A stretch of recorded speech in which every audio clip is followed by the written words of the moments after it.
one of my neighbors, she ran outside and said her niece just got shot in her house. I know of daughters getting raped by their dads and their stepdads. Like a whole pile of really negative, bad stuff. But you try to just be positive and stay focused.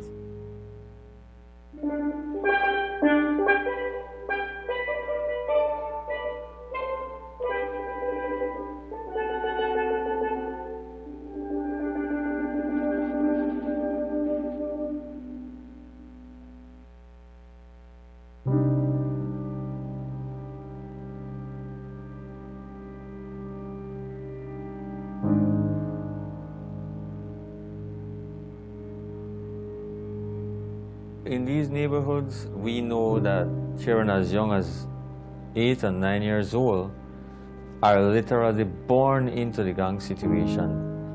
My name is Roger Bradley. I'm the Senior Program Officer at Restore Belize. These children are literally traumatized. Some of these children have seen murders. It is very critical to reach these children from a very young age. So in 2013, UNICEF recognized this need and they decided to put funding to form a steel pan group. We felt that between Restore Belize and the National Institute of Culture and History, we could provide free steel pan classes for children in these neighborhoods. And the name that was given was Pandemonium. Pandemonium is basically to make noise and just have a good time. And the theme was beat a pan, not a man. That is to address looking at the real situation on the south side where people are beating men. We're like, beat a pan, not a man. We believe that becoming a part of a group like this could help them to build their self-esteem, could motivate them to stay in school, and to motivate them to stay off the street.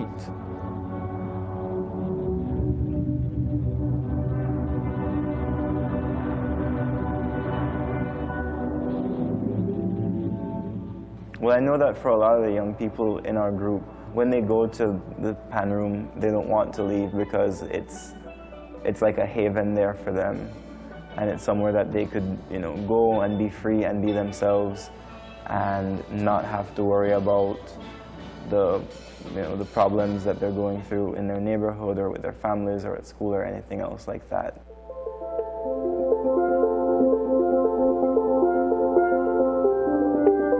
My name is Alexander Evans, and I'm the director of the Pandemonium Steel Bands. One of the most important things that young people are searching for is identity, something that defines them, something that they can say, I am this. And music is perfect for that. Music to me is food for the soul. I can't imagine my life without music. My name is Dominique Norales and I am a member of the Pandemonium Steel Band. I grew up in a single parent home. My neighborhood is pretty close knit, but it's been known to have pockets of violent situations, which I've gotten used to, sad to say. Dominique is one of my most promising lead pan players, what we call the tenor pan or the first pan. Prior to the start of this program, she had absolutely no musical background. She's like one of those underdog success stories that you always root for. She comes from a very humble background, but she's the quintessential example of someone who doesn't make excuses for why she can't do certain things. She's the type of person where if there are 50 reasons why she can't and one reason why she can, she's going to focus on that one reason why she can. There's no time, like literally no time to be idle. There's no time to be texting that guy that's been bothering you. There's no time to do anything that's not pan or school. There's no time. So for me, that has kept me out of so much trouble, so much trouble. I'm taking biology and chemistry at SJCJC, and I want to be a forensic scientist, as I feel that it's something Belize really needs. The whole idea of Restore Belize is to keep our children in school. They understand that it's not just about the steel pan, but they also understand that they need to perform well in school. Sometimes I find myself questioning and wondering, why I do it. But then I hear one of my students saying that, all his friends that he used to hang out on the corner with are, telling him, like, yo, you don't hang out with us anymore. And then he responds by saying, I can't because I always have to be at steel band practice. It's deterring them from doing something that they would have done that would have been like an idle situation that could have led to probably getting arrested and doing jail time, and just doing something that's completely negative. Some of the parents, like Dominique's mom, has expressed to me how much being in this program has changed Dominique's life and has helped to keep her on that path towards success. I especially see it in the guys in my band. I really admire the way they prevail through really stormy situations that could have ended their life. Like, literally they could have died. Yes, I grew up in pretty dangerous situations too. But sometimes I feel that they needed Pandemonium more than I did. Panyard is the biggest steel pan showcase in Belize. It happens annually during our September celebrations. Steel pan music is supposed to be enjoyable, fun, electrifying for the performers and for the audience. My energy has to be right there on par with my players so that I could feed off of them, they feed off of me, and the audience feeds off of everything.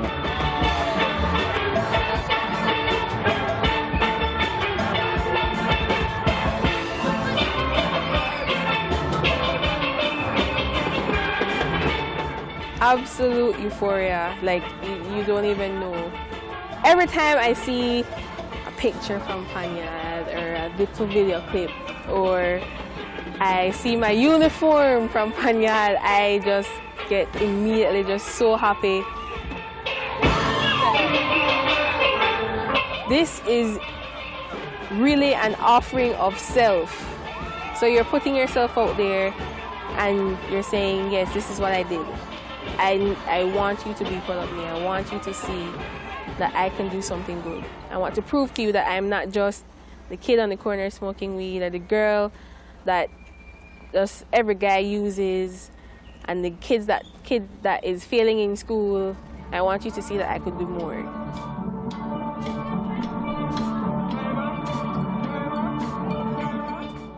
And when they went out to perform, I mean, it was just electric. It was beyond expectation.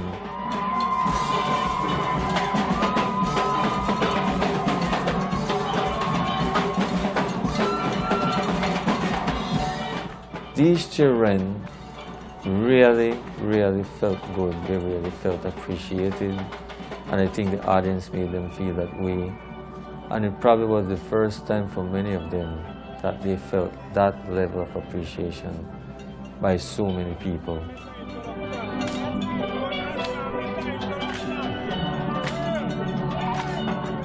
It was amazing. It was just beyond, it just blew our minds.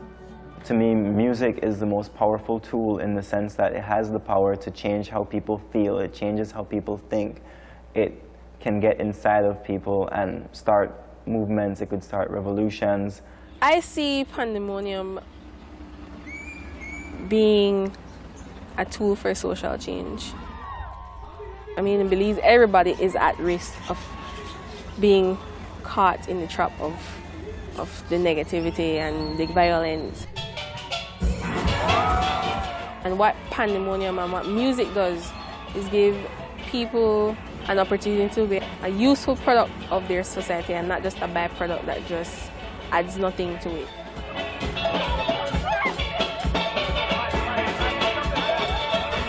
So Pandemonium has done nothing but add absolute joy to my life. And if I wasn't playing pan, I really don't know where I would be. It's just has added to my life in so many ways. Ways that I probably don't even realize it.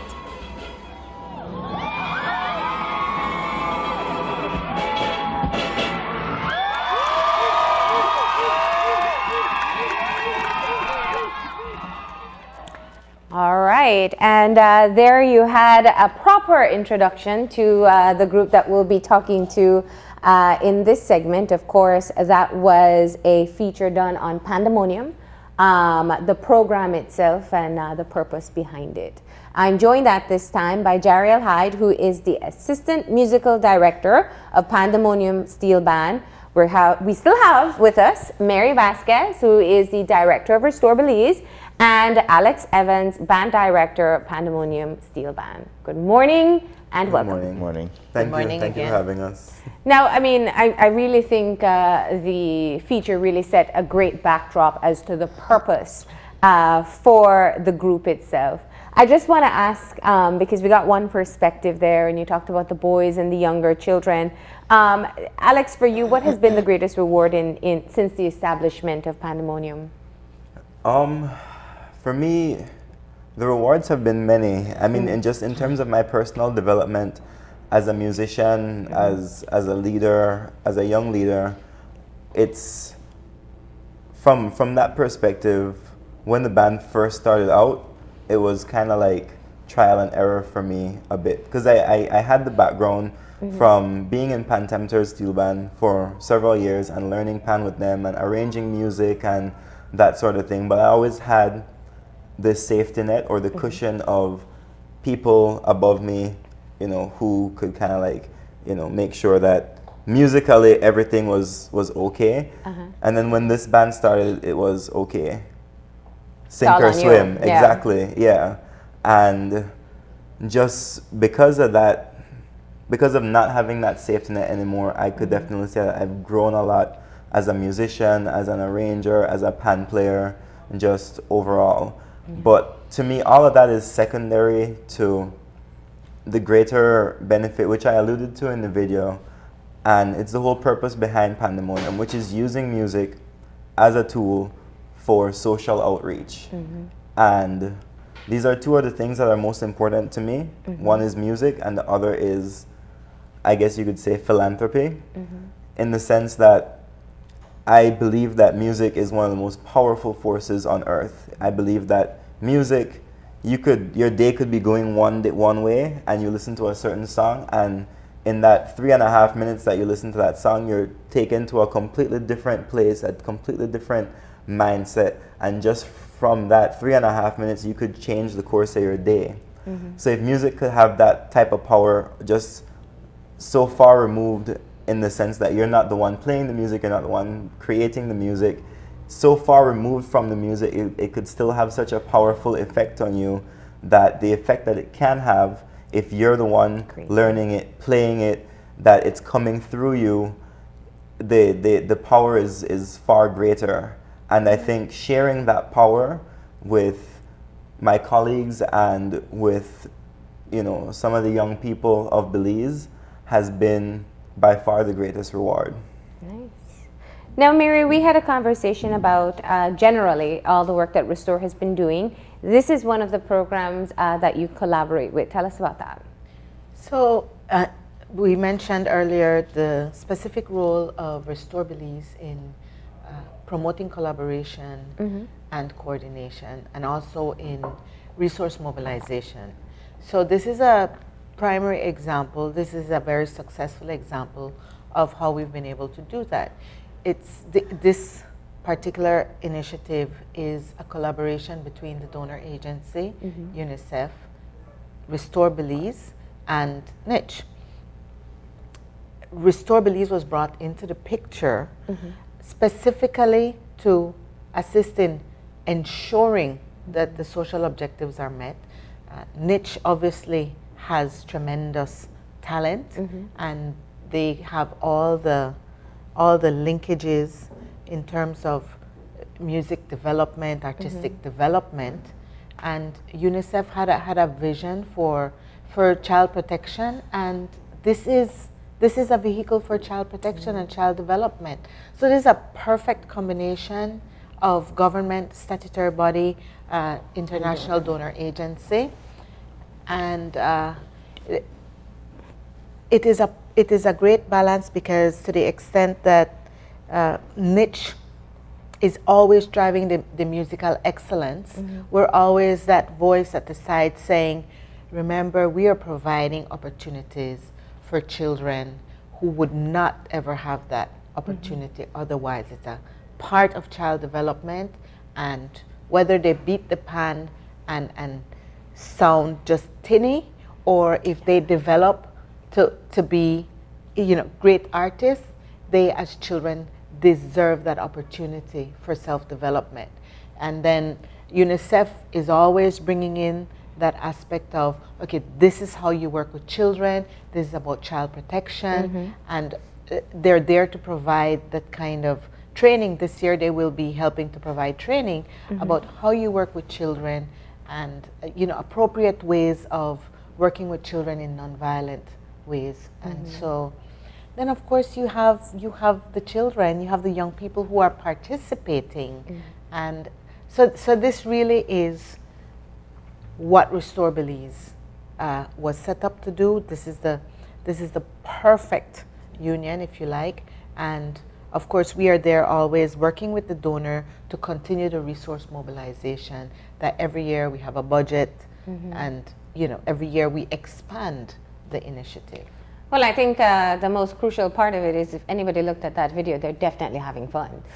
Social change, getting away from violent communities, all of that seems to be back burner to just having fun. Yeah. And Jariel, I want to talk about how you got involved with Pandemonium. Well, I met Alex through the National Youth Orchestra, and from there I found out about the steel band that that had been created, and so I just went to Alex and said, can I join? And he replied, and so I entered the band. And I mean, at that point I didn't expect to be a teacher or a leader in a steel band, but I had a bit of musical background, so from there it just expanded with the guidance of Alex, of course. I learned more music, I learned more about the instrument, learned more about leading and teaching, that type of thing. So it has been great. Yeah. Now, I mean, working with, and we've had you on several times to talk about the program itself, but one of the things in terms of looking at the young people who are involved, some identify that they are from at-risk communities, and some are really just there for the music. What do you do in engaging, whether it's with the older group or the younger group, reminding them of how this is still a positive outlet for them, and no matter what community they're in, they can still find a better path to go on? Well, it's a bit difficult sometimes, because I'm personally of the belief that the young people of Belize, no matter what area you grow up in, you're at risk to a certain degree. Yeah.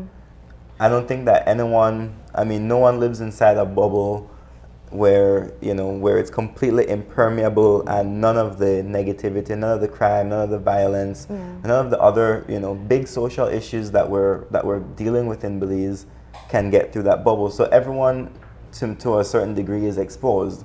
However, one of the main things that we have to consider is, for this program, the demography and the target that we're looking at has to be at least primarily from the south side of Belize City. So sometimes it gets kind of difficult in saying, okay, I know that you really want to learn steel pan, but you don't really fall under our target demographic. Yeah. But some people are adamant about getting the opportunity to join, like Jariel was.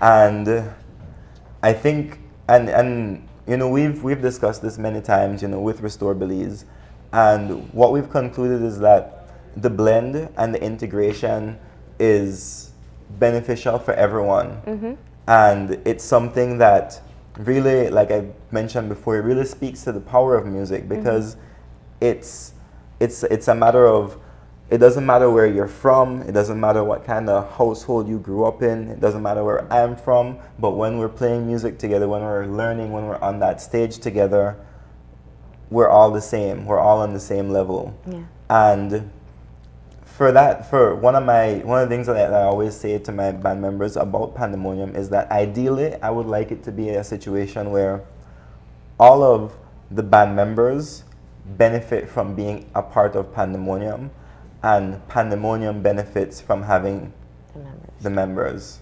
Nice. Well, we have some recent developments as well. You guys have quite a fun opportunity coming up. Yes. Tell us about that. Oh, you're not eager at all. I mean, I can go to Trinidad for you if you want. Yeah.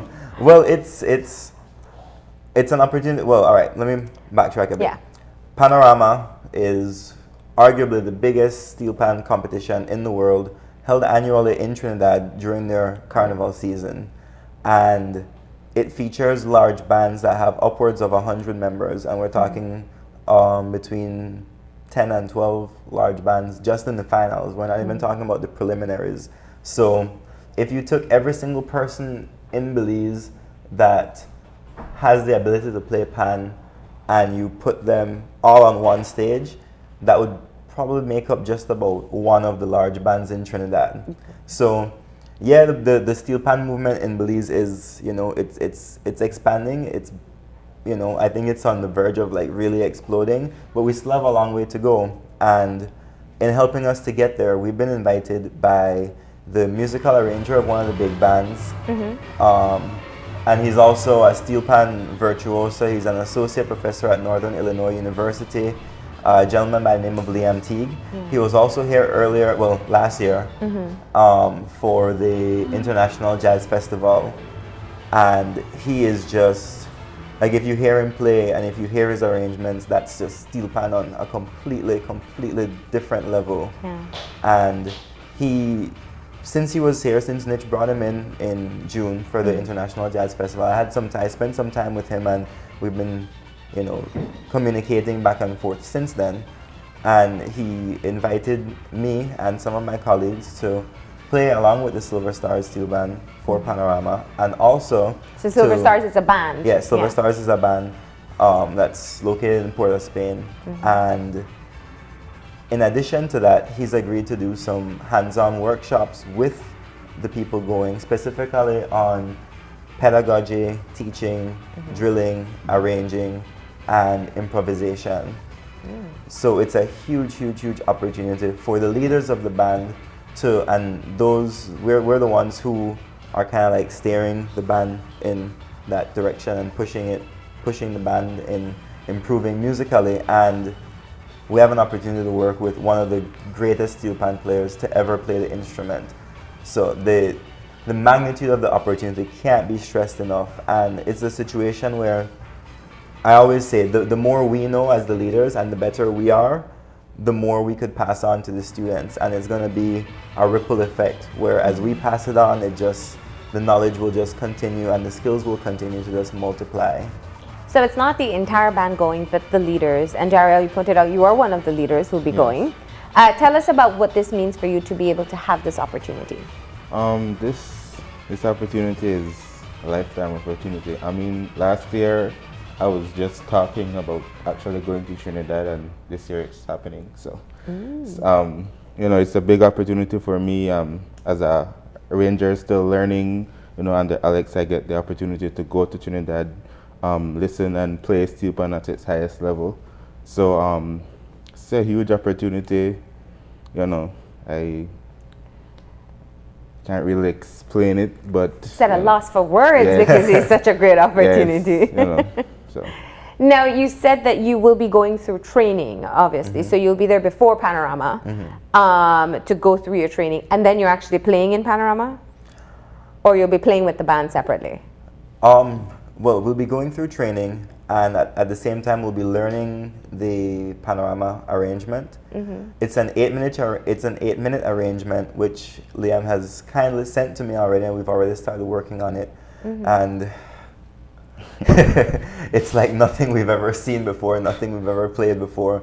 So it's a challenge. So us playing in Panorama is contingent upon being able to learn and master that arrangement within the next 3 weeks, 2.5 weeks. You feel optimistic about that, Jarrell? His face is. It's tough. I wouldn't. Yeah. I mean, being able to see and learn how they play on that level really obviously ups your experience as well. How many leaders will be traveling to Trinidad, and who is assisting in terms of being able to get you there? Well, it's going to be five leaders who we're the ones who well, I'm the director, and the other leaders help with the teaching, the arranging, the training, and even with some of the logistics in keeping the band running. And so all of that is going to be an experience, seeing how they fill different roles over there, and even seeing how their bands operate will kind of give us a better idea for what works, because they have, decades more experience in it than we do here in Belize. But the institutions that are making this possible are the 3 partners that were mentioned before. Niche, as a Niche employee, they're providing this opportunity for me as training, as human development. And Restore Belize has, when I mentioned the initiative to Miss Mary initially, she was on board. She was ecstatic about it. She's like, yes, we have to make this happen. Let's do it. And she's the one who, waved the magic wand and and managed to secure funding for the other four leaders through one of the biggest sponsoring agency in the program, which is UNICEF. Okay, yeah. So this wasn't a tough sell for you and the donors? Well, it wasn't a tough sell for us, and when he proposed it, like he said, I was like, this is awesome, this has to happen. And actually our CEO, Audrey Wallace, and I had been speaking about it from the summertime, and then he said, we have this opportunity, so we're like, yes. And so I'm thinking, okay, now I have to go and sell this to UNICEF. So I start explaining about, South-South exchanges, and there was no selling that needed to be done. UNICEF was like, yes, so it was, all 3 of us just felt that this was an opportunity that could not be turned down. And this type of South-South exchange really, really helps to develop, by external exposure. And I have to say that they're already developing, because they got the sheet music, as he said, and they're all complaining, oh my gosh, we were practicing until 11 o'clock last night, and we just got 8 seconds of the music. And I'm like, okay, you're going to be working till midnight every single night, and you're going to get a chance to play on Panorama. So no complaints, work harder. Well, you have an incentive, a very good incentive there. So this means that in 2.5 weeks before you leave, we'll hear what you have been able to nail. How about this? Contact us when we get back, and we'll see. True. We'll see what we can do pre and post, to really have to measure the impact of the training. Yeah. But this is a wonderful opportunity, and I think part of the reason is, of course, it's not just going and playing and learning; it's capacity building, and you'll be able to pass that on to your students as well, right? So, anything else you'd like for people to know in terms of this great opportunity that you have? Well, I just want to say that, as you mentioned, it's capacity building, and one of the main focuses for me in this program has been developing young leaders, because I think we could all recognize from the growing attendance at Panyard every single year that steel pan it's getting bigger. It's getting bigger and bigger, and at this point there are more young people playing pan than at any other point in the history of Belize.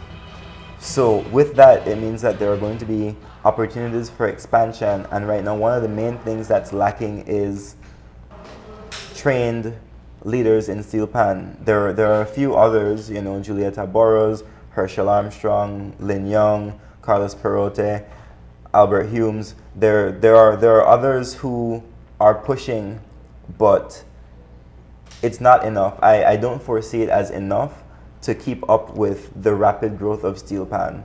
So with that in mind, I know especially because a lot of the youth that we work with are at risk, it could spell big opportunities for them in the very near future in taking on leadership roles in some of the other projects and some of the other bands that will be sprouting up within the next few years. All right. Well, I want to thank you all for joining us and telling us a bit as to what's in store for you guys, and I'm sure it's going to be an invaluable experience. All right. We're going to go ahead and take our final break, and when we come back, we'll have our wrap-up, so stay tuned.